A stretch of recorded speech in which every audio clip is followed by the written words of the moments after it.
Let's drain the coolant on this $600 1990 cr80r. That way we can pull the head and cylinder and check that crank. I just bought this thing, so I have no clue what condition that crank is in. I don't want to do anything crazy with this build until I know that crank is in good condition. Oh yeah, this is a Honda too, so it looks like we got to take the carb off the cylinder before we could actually pull the cylinder too. So we're going to do that in this video. So let's just get right to work draining the coolant and pulling that carburetor off. And on almost every bike, the coolant drain is the most bottom bolt on the water pump cover. So we're going to go ahead and take this one out.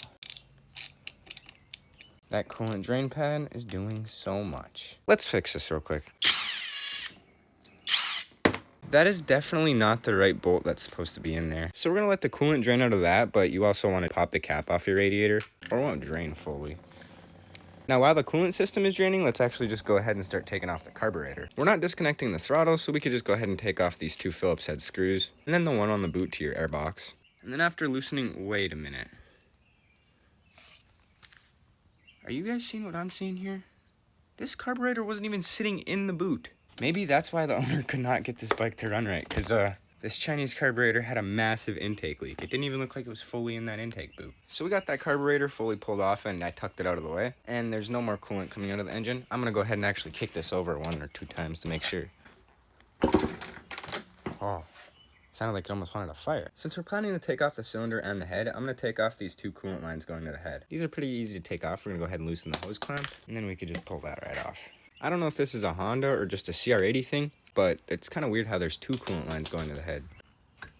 So there we go. I think that's all we need to do to it before we can actually pull the head and cylinder off. Maybe I'll actually wipe off some of that dirt and grime that's actually around the cylinder. That way nothing goes down in the crank. Yeah, she's a little messy, especially down here. So we're going to go wipe all this up real quick with the rags. So I'll be right back. It's now comfortably clean enough to take that cylinder and head off. So we're good to go. Except there's one thing I want to show you guys. It looks like there's little spider eggs in my motor.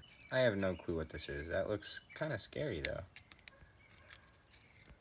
What the heck is that? Did this dude just infest my garage? I don't know. I got rid of them, but yet again, we got the motor cleaned up, ready to pull that cylinder and the head off. That way we could check the condition of that crankshaft and the top end. No matter what, we're probably going to be doing a top end on it. But yeah, she's a little cleaned up, and it looks a little bit better now. I'll see you guys in the next video. If you guys are watching this now and the next video is not out, I'm working on it right now, so be patient. It'll be out probably in the next hour or 2.